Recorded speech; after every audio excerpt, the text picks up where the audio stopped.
Paano nga ba mag-download ng video sa TikTok na walang logo? Una, pumunta ka sa TikTok at hanapin ang video na nais mong i-download.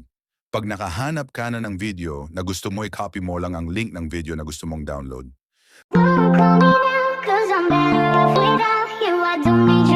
Pagkatapos ay pumunta ka sa Chrome at hanapin mo ang Snaptik. Pag nahanap mo ng Snaptik ay copy-paste lamang ang link ng video sa TikTok at pindutin ang download at antayin lamang na matapos ang resulta.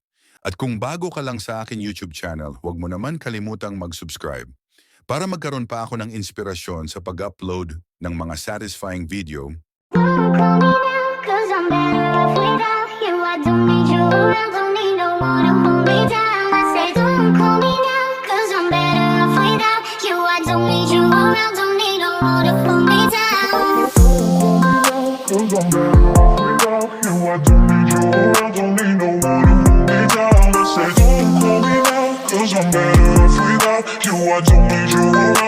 At pagkatapos ay pumunta sa gallery para tignan ang video na natapos ng may download. At wala, ito ang resulta.